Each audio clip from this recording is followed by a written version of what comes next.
Welcome back to the Rocky Top Rundown, your quick hit of all things Tennessee athletics, from the courts to the gridiron. If it's orange, we've got it covered. I'm Kavita Bass alongside my co-host Cooper, and today we've got a loaded lineup. Tennessee tennis making moves, plus Chris Brazzell lighting up defenses and climbing into the Biletnikoff conversation. Big storylines, big moments, so let's get right into it. First up, Tennessee tennis. This past weekend, the men's tennis team traveled down to Jacksonville for the University of North Florida Invitational to face Mercer, Barry, Texas Tech, and UNF in their second invitational of the season. Day one started off strong with a sweep of all 4 doubles matches and winning 6 out of the 8 singles matches against Mercer and UNF. The Vols held steady day 2 with another sweep, winning all 3 of their doubles matches and 5 out of 6 singles matches over the Bucks from Barry University.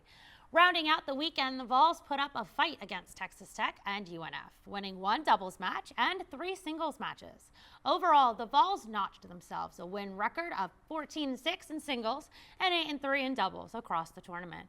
This weekend, the Vols travel to Murfreesboro for the MTSU shootout. Hopefully, they can show MTSU who's the better Tennessee school and bring a few more wins back home to Knoxville.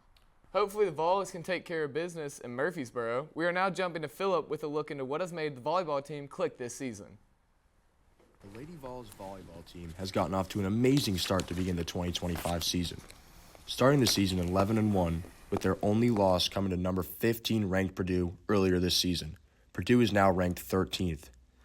Despite the early success, the beginning of the season did not come without some growing pains for the Lady Vols. With a number of transfers coming in and freshmen getting their first chance to play in college, head coach Eve Rackham-Watt knew it would take some time for all the players to come together. Number one, just the cohesion of this group has come a long way. I think I told you guys back a couple weeks ago it was going to take some time with some of the younger players and the transfers to get on the same page, and I feel like we've been able to do that a little bit better week by week. You know, we've been able to play a lot of people over the last couple weeks. I think the experience for everybody has been good. This team is deep, but I feel really good about where we are. Coach Rackham-Watt was confident her players would create the camaraderie eventually. The players just needed to get to know each other, both on and off the court. Well, I knew it was going to happen. It was just a matter of how quickly it was going to happen, you know, and sometimes you can't speed it up. It's just got to take its time, and, you know, through practice, through, you know, them spending time together off the court, some of the stuff we did in the preseason, I felt like, you know, and having them here this summer, it just, the chemistry on the court takes time, you know, and you can only get so much of that in practice. It's really those game reps that become really important. But again, I knew it was going to happen. It was just more a matter of time. Former Lady Vol Tessa Grubbs, an SEC All-Freshman in 2016, an All-SEC team player, and AVCA All-Southeast Region player in 2018, took time to give her perspective on the current direction of the program as well. I think that the program has really grown. They've made it to the tournament almost every year since I left. And so I think that goes to show the coaches have really put in the time and the effort, and the girls are putting in all the work they need to put in, creating that culture and continuing that culture. And from the outside in, it looks solid. They look like they're like planning so much more, creating this legacy, which is really important. And I think it's going to continue to go up from here. I think the coaches are doing a great job with the program and building it up. Grubbs now plays professional volleyball. She led her team to the Swiss League Championship, earning the MVP honors in 2023, and signed with LOVB Atlanta, where she played last season. Tune in next episode for some more from Grubbs herself. With high praise from their coach and a star alumni, and the record to back it all up, the Lady Vols seem like they are in a really good place to compete for some hardware as the season continues. The 20th ranked Lady Vols will travel down to Baton Rouge this Friday to take on unranked LSU. Thank you, Phillip. We will now be diving into talking about a Knoxville legend in the making. That's right, Vol Nation. The name you need to know, Chris Brazzell. From Tulane sleeper to Rocky Top's newest deep threat, and now he's knocking on the door of the Biletnikoff Award conversation, just like Jalen Hyatt, 2022. Brazzell grew up in Midland, Texas, started at Legacy High, and headed to Tulane in 2022. After a quiet freshman year, he exploded in 2023, leading the Green Wave with 711 yards and 5 touchdowns, as you see right here. That put him on the national radar, and in December of that year, he hit the transfer portal and picked Tennessee, obviously. 2024 was his adjustment year. 29 catches, 333 yards, 2 touchdowns. But this season, completely different story. Already beat all those stats through 5 games, sitting on over 500 yards and 7 touchdowns. Numbers that have him compared to Jalen Hyatt's year back in 2022. Against Georgia, he torched their secondary for 177 yards and 3 touchdowns. That's not just playing, that's announcing yourself, as you see here.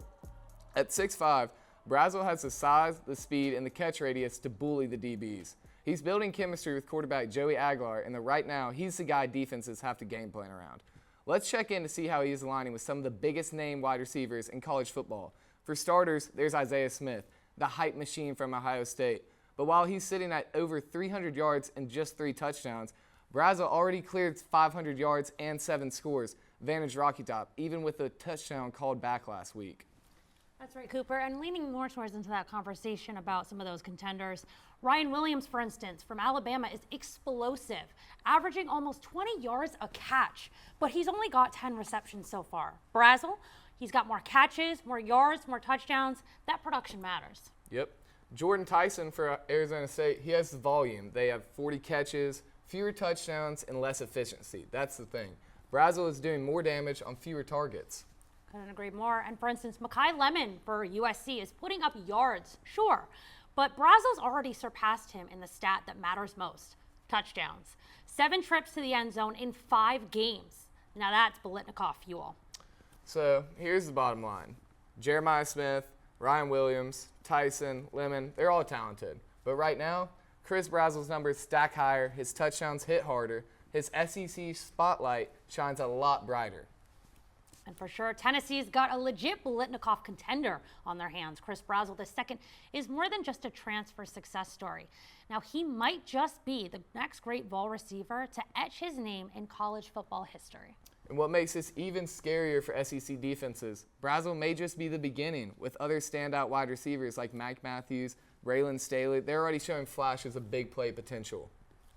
Now, if they follow Brazzell's footsteps, Tennessee won't just have one Biletnikoff contender. They could have a whole pipeline of elite receivers on Rocky Top for years to come.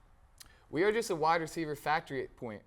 With that being said, for this edition of Rocky Top Rundown, it's a little bit quieter on this stretch for Tennessee Athletics. As football team, they have a bye week this weekend. And with fall break on campus, things will slow down here too. But don't get too comfortable, Vol Nation, because the action picks right back up after the break. Circle the date, October 11th, Tennessee football is back, and they'll be facing Arkansas at home in Neyland to try and get revenge for our poor outing last fall in Fayetteville. We all remember the quarterback that led us there. He's not here anymore, thankfully. You never know what's going to happen in these SEC games, so this is shaping up to be a big test, week after week. The Hogs have had an up-and-down year, firing their coach last week. But you know, they'll bring their best when they play the Vols. Just like you, Spencer Rattler. We know, you suck. And we'll be back in the studio October 13th to break it all down for you. Plus, we'll have updates across all Tennessee sports as we head into the heart of the fall season. So enjoy your fall break, enjoy the bye week, and get ready for the back half of this season. It could get really interesting. Thanks for watching. As always. Go Vols! Woo!